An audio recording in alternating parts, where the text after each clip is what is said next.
میں نے کہا میں مسلمان ہو گئی ہوں اور اب یہ میں ہوں۔ وہ بہت تکلیف دہ لمحہ تھا جب میری والدہ نے مجھ سے کہا میری ذمہ داری پوری ہو گئی، مجھے تمہاری ماں رہنے کی ضرورت نہیں اور اب تم آزاد ہو۔ اور اپنی ماں کا رشتہ توڑ لینا بہت زیادہ تکلیف دہ تھا، بہت زیادہ تکلیف دہ۔ السلام علیکم گائز، آپ کا سواگت ہے میرے یوٹیوب چینل پر۔ گائز آج کی ویڈیو ایک ایسی لڑکی کی ہے جو پہلے نان مسلم تھی، اب مسلم ہوئی ہیں کافی سمے پہلے۔ انہوں نے اپنی زندگی کے بارے میں بتایا جب سے اسلام شروع کیا کہ انہیں کس کس مشکلوں کا سامنا کرنا پڑا، یہاں تک کہ ان کے گھر والے بھی انہیں باہر نکال دیے، اور بھی ایسی بہت ساری مشکلیں ہیں جو کہ ہم اس ویڈیو میں جانیں گے۔ ویڈیو شروع کرنے سے پہلے میری ایک چھوٹی سی ریکویسٹ ہے کہ پلیز چینل کو لائک شیئر سبسکرائب ضرور کریے گا، بہت بہت مہربانی ہوگی آپ لوگ کی۔ چلیے ویڈیو کی طرف چلتے ہیں۔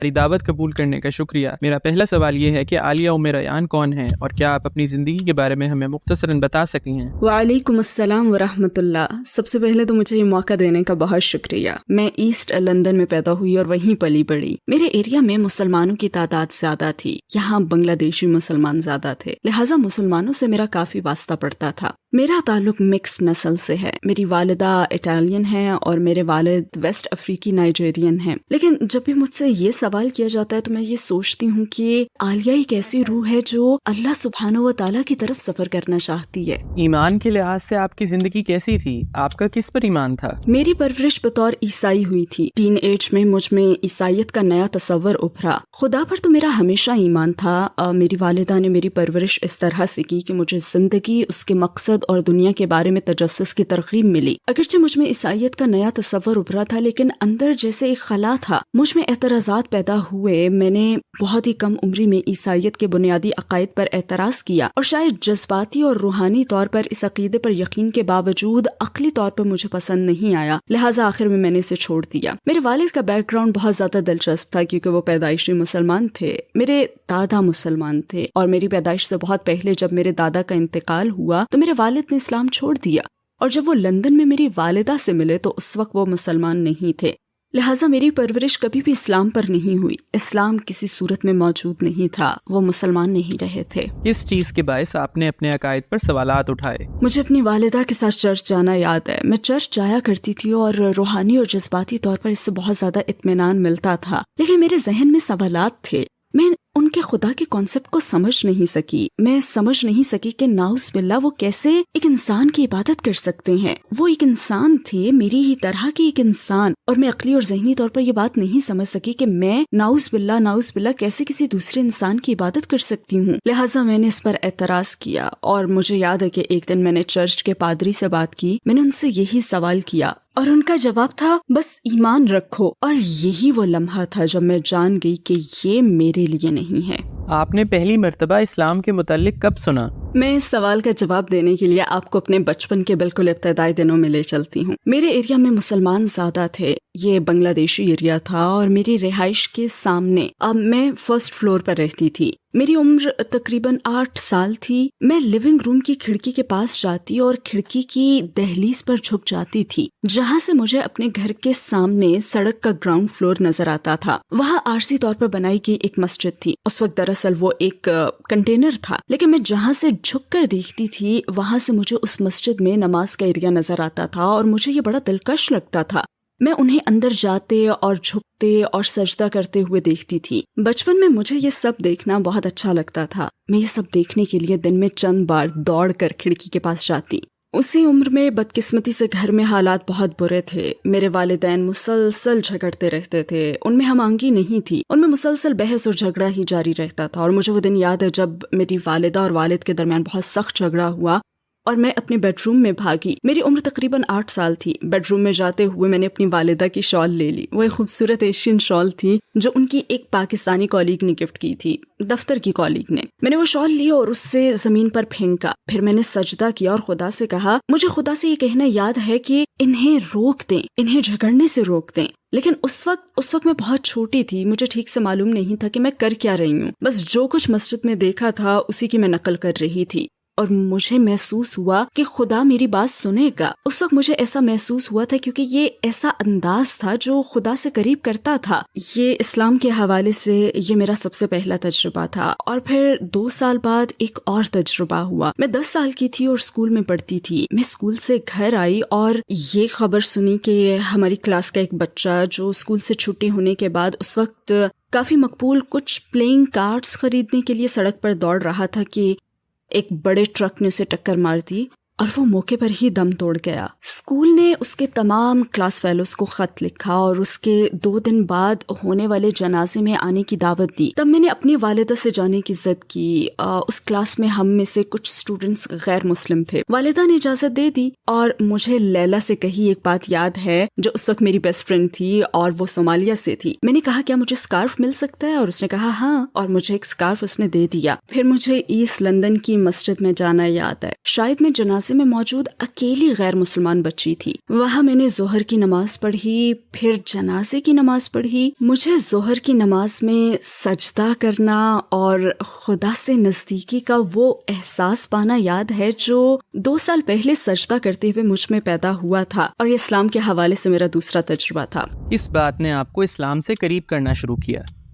گھر میں حالات بدتر ہو گئے, بلکہ بدترین. گھر میں بے پناہ ڈومیسٹک وائلنس تھا. میں اس کا جذباتی اور ذہنی اثر لے رہی تھی, اور سبحان اللہ پھر اللہ نے ایک بچی کو مجھ سے ملا دیا. وہ سیکنڈری اسکول میں میری کلاس فیلو تھی اور کلاس کی تمام مسلمان لڑکیوں میں سے صرف وہی اسلامی تعلیمات پر عمل کرتی تھی. باقی لڑکیاں بہت کلچرل تھیں, لیکن وہ اسلام پر بہت زیادہ عمل کرنے والی تھی, اور وہ بھی گھر میں میری طرح ہی کے تجربے سے گزر رہی تھی. لیکن اس کے والدین کے درمیان معاملہ میرے مقابلے میں کہیں زیادہ خراب تھا. اس کی والدہ سبحان اللہ گھریلو تشدد کا شکار تھی. انہیں روزانہ مارا جاتا تھا, اور اس کے باوجود وہ پرسکون تھی, وہ امن میں تھی. اور مجھے اس سے یہ کہنا یاد ہے کہ تمہارے گھر کے حالات مجھ سے کہیں زیادہ برے ہیں, میں ٹوٹ کر بکھر رہی ہوں لیکن تم سکون میں ہو. یہ سب کیسے ہے؟ تم یہ سب کیسے برداشت کر رہی ہو؟ کیونکہ میں تو اس کا بہت زیادہ اثر لے رہی ہوں. تب اس نے کہا تھا کہ یہ میرا ایمان ہے جو مجھے اس پریشانی سے نکالتا ہے. تب ظاہر ہے میں مسلمانوں کو جانتی اور سمجھتی تھی, لیکن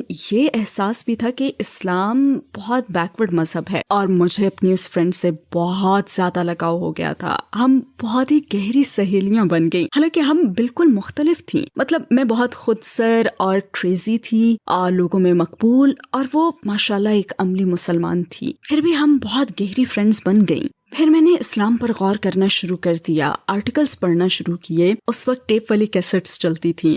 میں نے قرآن کو پڑھنا شروع کیا صرف ایک گستاخانہ وجہ سے, وہ یہ کہ میں چاہتی تھی کہ اسے بچانے کے لیے اس عقیدے میں کوئی خامی تلاش کروں, کیونکہ میں سمجھتی تھی کہ حجاب غلط ہے. میرے خیال میں یہ اسے ایک کامیاب کریئر, ایک کامیاب زندگی سے پیچھے رکھے گا. مجھے لگتا تھا, اور ویسے بھی اس علاقے میں پرورش پاتے ہوئے میں نے دیکھا بھی تھا کہ مرد 2 میل آگے ہی چل رہے ہوتے تھے اور ان کی بیویاں پیچھے پیچھے چلتی تھیں. تو مجھ میں اس طرح کے من گھڑت تصورات تھے, اور یہ بات دلچسپ بھی تھی کیونکہ ایک طرف میں یہ دیکھ سکتی تھی کہ اس مذہب میں کوئی تو بات ہے جس نے اس لڑکی میں اتنا سکون بھر دیا ہے, اور دوسری ہی طرف اس مذہب سے یہ محدود ہو رہی تھی. اب یہ اسے دبا دیتا, یہ اسے زندگی میں آگے بڑھنے نہیں دیتا. تو ہم نے اس پر گفتگو کرنا شروع کی. ہم باقاعدگی سے بات کرتے تھے, اور وقت گزرنے کے ساتھ ساتھ میں قائل ہوتی گئی کہ اسلام ہی سچا دین ہے. اور اس بات نے مجھے خوفزدہ کر دیا کہ میں قائل ہونے لگی ہوں, میرا دل بدلنے لگا, میری سوچ بدلنے لگی. میں کوئی خامی تو نہیں ڈھونڈ سکی, لیکن صرف ایک ہی چیز پا سکی, اور وہ زندگی گزارنے کا ایک مکمل انداز تھا. مجھے قرآن میں اگر ملے تو سائنسی ثبوت, اپنی ریسرچ میں مجھے کچھ ملا تو وہ تھا قرآن کا علمی معجزہ, اس کے علاوہ اور کچھ نہ تھا. اور اس چیز نے مجھے خوفزدہ کر دیا, کیونکہ اگرچہ میں اس وقت بہت چھوٹی تھی, لیکن میں ہمیشہ سے ایک ایسی لڑکی ہی رہی ہوں کہ اگر کسی چیز کو اپنا لوں, کسی چیز کو چن لوں, تو پھر اسے اپنا 150% دیتی ہوں. میں یہ جان گئی تھی کہ میں بدل رہی ہوں, اور میں قائل ہونے لگی تھی کہ مجھے اپنی زندگی بدلنی پڑے گی, اور اس بات نے مجھے خوفزدہ کر دیا تھا. کون سی چیز آپ کو اسلام قبول کرنے سے روکتی رہی, اور بالآخر آپ مسلمان کیسے ہوئی؟ خوف مجھ پر غالب آ گیا تھا. اس وقت مجھ پر اتنا خوف طاری تھا کہ میں نے اپنے دوستوں سے بھی تعلق ختم کر لیا. میں نے آرٹیکلز, کتابچے, کیسٹ سب پھینک دیے. میں نے قرآن کو ایک طرف رکھا. یہ مجھ پر ذہنی جذباتی طور پر بہت زیادہ حاوی ہو رہا تھا. میں اپنے ایمان سے خوفزدہ تھی. میں اس بات سے خوفزدہ تھی کہ مجھے اپنی زندگی بدلنی پڑے گی. میں یہ نہیں کہتی کہ مجھے اپنی زندگی سے بے حد پیار تھا، لیکن میں آزاد تھی، اور اپنی آزادی کو ختم کر دینا بہت زیادہ خوفزدہ کرنے والی چیز ہے، خصوصاً جب آپ کو معلوم ہی نہ ہو کہ آپ اس سے کیا پائیں گے. مگر اب مجھے معلوم ہے کہ میں نے کیا پایا ہے. تو اس وقت میں نے اس سے تعلق توڑ لیا اور بس اپنی زندگی جیتی رہی. پھر مجھے اپنے ایگزامز کی تیاری یاد ہے. وہ ایک ویکنڈ تھا اور میں اپنے ایگزامز کی تیاری کر رہی تھی، لیکن پتہ نہیں کیوں میری توجہ بھٹک رہی تھی. میں سوچ رہی تھی تو بس اسلام کے بارے میں، اپنی جانی گئی چیزوں کے بارے میں. ایسا لگتا تھا کہ ان سوچوں نے مجھ پر بمباری کر دی ہو. یہ سوچیں قرآن میں سائنسی ثبوتوں، خدا کے وجود، نبوت کے ثبوت کے بارے میں تھیں، اور لگاتار ایک کے بعد دوسری سوچ. پھر میں چہل قدمی کے لیے اپنی رہائش گاہ سے باہر آ گئی، کچھ دیر سکون کا سانس لینے کے لیے. میں سڑک پر آئی جسے روزانہ پار کرتی تھی. میں وہاں کھڑی گرین مین اشارے کا انتظار کرنے لگی. پھر گرین مین اشارہ آیا، لوگ سڑک پار کرنے لگے، لیکن میں نہ کر سکی. مجھے لگا جیسے میرے پاؤں زمین سے چپک گئے ہوں، اور دماغ میں یہی سوچ تھی کہ اگر میں یہ سڑک یا کوئی بھی سڑک پار کروں اور مجھے کار ٹکر مار دے اور میں یہ جانتے ہوئے مر جاؤں جسے میں بخوبی جانتی ہوں، تو اس کا مجھے کیا فائدہ ہوگا. اور یہ خیال مجھ پر طاری ہو گیا. میں اس کی گواہی کیوں نہیں دے رہی جو پہلے ہی میرے دل میں سما چکا ہے. میں کسی طرح گھر واپس آئی، اپنی دوست کو کال کی. اس نے فون اٹھایا، میری آواز سنی، اور میری آواز سن کر وہ بہت خوش ہوئی. میں نے اسے کہا کہ میں ایمان لے آئی ہوں اور اب مجھے کلمہ پڑھنا ہے. وہ ویکنڈ تھا اور پیر کے دن میں نے کلمہ پڑھ لیا، الحمدللہ. آپ کے قبول اسلام پر آپ کی فیملی کا کیا رد عمل تھا؟ اس وقت ایک انتہائی دیوانی اور پرجوش نوجوان لڑکی ہونے کے ناطے میں نے اپنی والدہ کو یوں بتایا کہ گھر پہنچی، دروازہ کھٹکھٹایا، اور جب انہوں نے دروازہ کھولا تو میں حجاب میں تھی. اس طرح بتانے کا فیصلہ اچھا نہیں تھا. بس یہی کہوں گی کہ یہ فیصلہ اچھا نہیں تھا. انہوں نے کنفیوز ہو کر مجھے دیکھا اور میں نے کہا ہاں میں مسلمان ہو گئی ہوں اور اب یہ میں ہوں. انہوں نے سوچا کہ یہ وقتی ابال ہے، الحمدللہ، اور اس وقتی ابال کو اب 24 سال ہو چکے ہیں الحمدللہ. اور اس کے بعد حالات بہت زیادہ مشکل رہے. میں نے فیملی کھو دی، دوست کھو دیے. میں اتنی کم عمری میں بالکل تنہا رہ گئی. مسلمان ہونے کے بعد شروع کے چند سال بہت مشکل تھے. مسلمان ہونے کے بعد آپ کو کون سے بڑے چیلنج کا سامنا ہوا؟ میری اپنی والدہ کے ساتھ تعلق ختم ہو گیا تھا. اس دوران کافی سارے واقعات ہوئے تھے. انہوں نے کسی اور سے شادی کر لی تھی اور وہ شخص اسلام سے نفرت کرتا تھا. وہ میرے خلاف ہو گیا اور مجھے یاد ہے 17 سال کی عمر میں وہ بہت تکلیف دہ لمحہ تھا جب میری والدہ نے مجھ سے کہا، میں 17 سال کی تھی، انہوں نے مجھے دیکھ کر کہا میری ذمہ داری پوری ہو گئی، مجھے تمہاری ماں رہنے کی ضرورت نہیں اور اب تم آزاد ہو.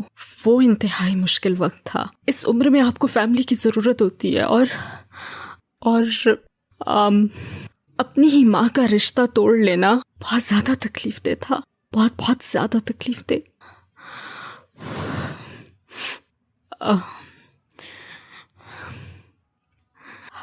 وہ واقعی بہت مشکل تھا. اور پھر اس کے بعد کسی کی مدد کے بغیر خود اپنا خیال رکھنا، اتنی کم عمری میں جاب تلاش کرنا، تنہا رہنا،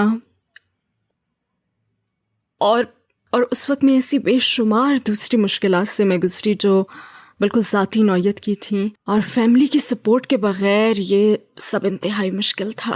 میں تنہا جی رہی تھی. میں نے ایک مخصوص گروپ کے ذریعے اسلام قبول کیا تھا، ایک اسلامی گروپ کے ذریعے، جسے بعد میں نے چھوڑ دیا. اور پھر میں بالآخر دوسری انتہا پر چلی گئی. یوں ایک انتہا سے دوسری انتہا پر جاتی رہی. اگرچہ یہ سب کچھ میری فیملی کے ساتھ ہو رہا تھا، لیکن میں نہ جان سکی کہ میرا تعلق کہاں سے ہے. اور میں نئی بھی تھی. مذہب کی منتقلی، شناخت کے مسائل جن سے آپ بطور نو مسلم گزرتے ہیں، تو مجھے اپنی فیملی نے قبول نہیں کیا. بس ایک اسلامی گروپ سے دوسرے اسلامی گروپ میں گئی، دونوں طرح کی انتہاؤں کے درمیان ڈولتی رہی، لیکن میں یہ نہیں جان سکی کہ میرا تعلق کہاں سے ہے. میں بے پناہ تنہائی کا شکار تھی اور اس نے مجھے بیمار کر دیا. پھر میں نے ہسپتال سے اپنی والدہ کو کال کی اور ان سے کہا کہ پلیز آئیں اور مجھے اپنے ساتھ گھر لے جائیں. میں نے اسلام پر عمل کرنا بھی روک دیا، اپنا حجاب اتار دیا، نماز پڑھنا چھوڑ دی. میں نے مسلم کمیونٹی سے خود کو دور کر لیا. لیکن میں تب بھی اپنے ایمان پر قائم تھی، اور شاید اس کی وجہ یہ تھی کہ میں عقلی طور پر قائل ہونے کے بعد مسلمان ہوئی تھی، اور اس کی وجہ بس یہی تھی کہ وہ آزمائشیں میری برداشت سے باہر ہو گئی تھیں. آپ نے اسلام پر دوبارہ عمل کیسے شروع کیا؟